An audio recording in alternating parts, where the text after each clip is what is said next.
অসম চৰকাৰৰ নিৰ্দেশনা অনুসৰি আৰক্ষী প্ৰশাসনে পাইকান সংৰক্ষিত বনাঞ্চলত উচ্ছেদ অভিযান চলোৱাৰ পিছত এইবাৰ উচ্ছেদ অভিযান চলাবলৈ সাজু হৈছে গোলাঘাট জিলাৰ ভিন্ন স্থানত। বিশেষকৈ উৰিয়ামঘাটত ইতিমধ্যেই উচ্ছেদ অভিযান চলাবলৈ প্ৰস্তুতি প্ৰায় সম্পূৰ্ণ কৰিছে।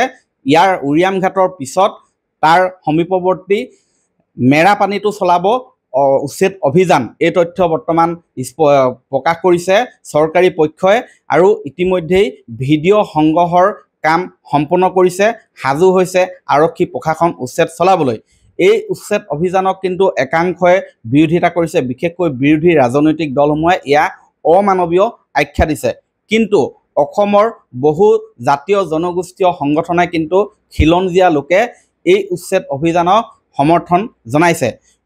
এই সমৰ্থন জনোৱাসকলৰ ভিতৰত অন্যতম হ'ল বীৰলাচি থানা অসম।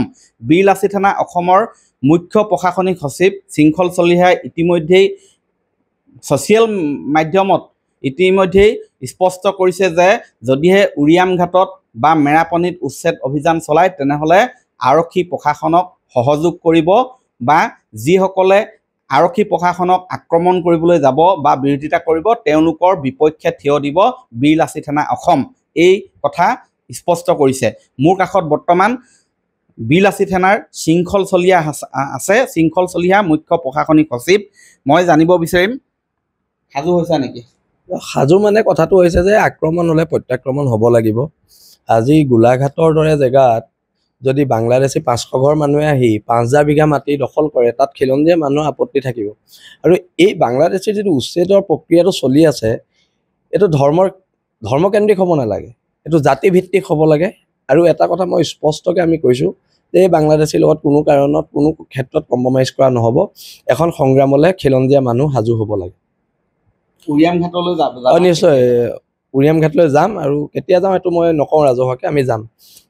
আৰু এটা কথা আমি স্পষ্ট, আমাৰ শিৱসাগৰৰ চিন্তামণিগড়ৰ দৰে জেগাত তাত বাংলাদেশী আগ্ৰাসন হৈছে। হাজাৰ হাজাৰ মানুহ ক'ৰ পৰা আহি বহিছে কোনো ধৰিব পৰা নাই। আৰু এতিয়া এইবিলাক জেগাত আমি নিজে উচ্ছেদ কৰিব লাগিব। চব কথাত চৰকাৰলৈ ৰখি থাকিলে নহ'ব, আমি নিজে উচ্ছেদ কৰিব লাগিব। এতিয়া চিন্তামণিগড়লৈ আজি আমাৰ এটা সজাতি দল মই পঠিয়াম,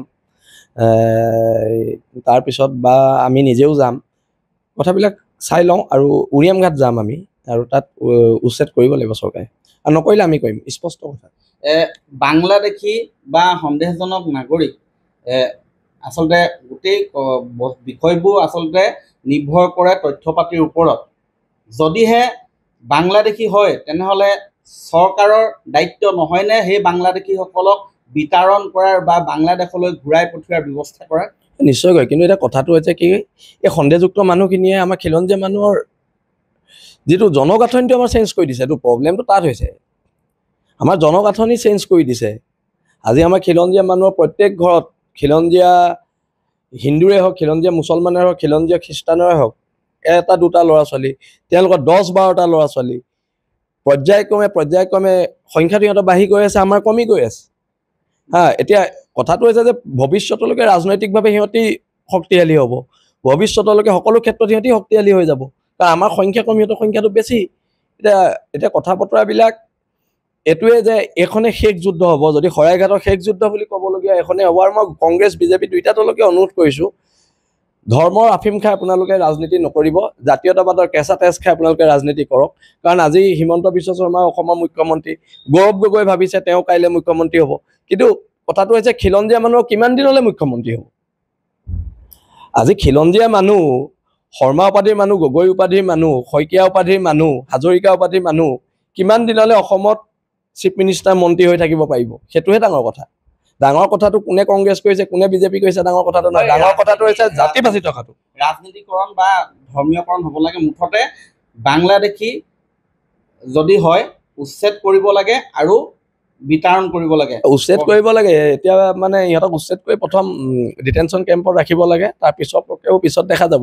কিন্তু দেখা গৈছে যে এই যিসকলক উচ্ছেদ কৰিলে তাৰ বহু পৰিয়ালক ক্ষতিপূৰণ দিয়াৰ কথা উল্লেখ কৰিছে বা আন স্থানত সংস্থাপিত কৰা বা ভূমি দিয়াৰ কথা উল্লেখ কৰিছে। তেতিয়া কথাটো গৈ সন্দেহজনক হয় ডিটেনশ্যন কেম্পত নিয়ক বা তেওঁলোকৰ নথি পত্ৰ পৰীক্ষা কৰি সম্পূৰ্ণ যেতিয়া প্ৰমাণিত হ'ব যে তেওঁলোক নাগৰিক হয়, ভাৰতীয় নাগৰিক, তেতিয়া মাতি দিয়াত আপত্তি নাই। কিন্তু যদিহে সন্দেহজনক হয় তেওঁলোকক ডিটেনশ্যন কেম্পলৈ নিব নালাগে। চাওক, মই আপোনাক এটা কথা কৈছোঁ, আপুনি যেতিয়া বাংলাদেশৰ সীমাটো অতিক্ৰম কৰি আহে তেতিয়াই আপুনি ভোটাৰ কাৰ্ড, পেন কাৰ্ড ফল্চকৈ বনাব পাৰে। এইবিলাক কথা সন্দেহযুক্ত মানুহখিনি, যিখিনি আমি জানো এইখিনি সন্দেহযুক্ত মানুহ, সেই মানুহখিনিক পঠিয়াব লাগে।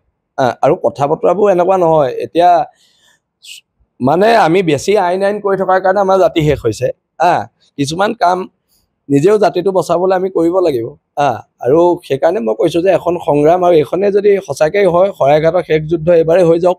কাৰণ অসম পুলিচক যেতিয়া বাংলাদেশে পিটিছে, তাতকৈ দুৰ্ভাগ্যজনক কথা কিবা থাকিব পাৰে?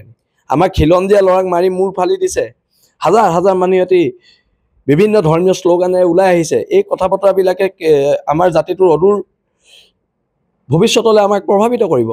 যদিহে বাংলাদেশীয়ে হয় তেন্তে তেওঁলোকক বাংলাদেশলৈ ঘূৰাই পঠোৱাৰ বা বিতৰণ কৰাৰ চেষ্টা নকৰি পুনৰ সংস্থাপন কৰাৰ কিবা যুক্তি থাকিব পাৰিব? নাথাকে। আমিতো সেইটোৱে কৈছোঁ, ডিটেনশ্যন কেম্পত ৰাখিব লাগে, বাংলাদেশ পঠিয়াই দিব লাগে। আৰু আমি জাতীয় জীৱনত থকা মানুহে সদায় আমি এটা কথা কৈছোঁ যে আমাৰ মানুহখিনিৰ ভৱিষ্যত খুব অন্ধকাৰ। আৰু অন্ধকাৰ এইটো কাৰণে অন্ধকাৰ, আমাৰ সংখ্যা কমি আহি আছে, সিহঁতৰ সংখ্যা বাঢ়ি গৈ আছে। কথাটো স্পষ্ট, আৰু সেইটো স্পষ্ট কথা। কাইলৈ আমি নাই আমাৰ MLA এজন জিকোৱাৰ অধিকাৰ থাকিব, না কিবা থাকিব, একো নাথাকিব। উজনি অসমত আপুনি কৈছে যে উজনি অসমতো সন্দেহজনক নাগৰিকে ভৰি পৰিছে। আমাৰ শিৱসাগৰতে মই কোৱা নাই জানো ভৰিছে। বিভিন্ন মানুহে ভাড়াঘৰ পাতি গোটেই বাংলাদেশী মানুহ, বিভিন্ন খিলঞ্জীয়া মুছলমান মানুহে মোলৈ ফোন কৰি আছে যে ইয়াত বাংলাদেশী মূলৰ মানুহ সোমাইছে, আপোনালোকে ব্যৱস্থা গ্ৰহণ কৰক। চৰকাৰৰ প্ৰতি আহ্বান জনাওক। আহ্বান মানে কি, চব কথা চৰকাৰৰ ওপৰত ভৰসা কৰি বহি থাকিলে নহ'ব। কিছুমান কাম আমি নিজে কৰিব লাগিব। আমি জাতীয় সংগঠন কৰিছোঁ, আমি কিছুমান কাম নিজে কৰিব লাগিব। ক'ৰবাত সন্দেহযুক্ত মানুহ দেখিছোঁ, দুচাত দি খেদি দিয়া দায়িত্বটো আমাৰো আছে, নাই জানো? নিশ্চয়কৈ আমাৰ প্ৰত্যেক আমাৰ সৈনিক ওলাব, দুচাত দি খেদাৰ দায়িত্ব আহি পৰিছে। এইটো মোৰ আহ্বান নহয়, অসম নামৰ মাজনীৰ আহ্বান। আৰু অসম নামৰ মাজনীক বচাবৰ কাৰণে যিখিনি কৰিব লাগে সেইখিনি আমি কৰিম। হয়, এয়া বীৰ লাচিত সেনা অসমৰ মুখ্য প্ৰশাসনিক শৃংখল চলিহা চৰকাৰলৈ এইবাৰ বাট নাচায়। এইবাৰ বীৰ লাচিত সেনা অসমৰ দলে নিজেই পদক্ষেপ ল'ব বুলি স্পষ্ট কৰিছে। অনাগত সময়ত লক্ষণীয় হ'ব এই যি সন্দেহজনক নাগৰিক বা বাংলাদেশীৰ মূলীয় যিসকল লোক আছে অসমত এতিয়াও চুকে কোণে, তেওঁলোকৰ বিৰুদ্ধে কি ধৰণে বীৰ লাচিত সেনাই এই সংগ্ৰাম আগবঢ়াই নিব, সেয়া অনাগত সময়ত লক্ষণীয় হ'ব।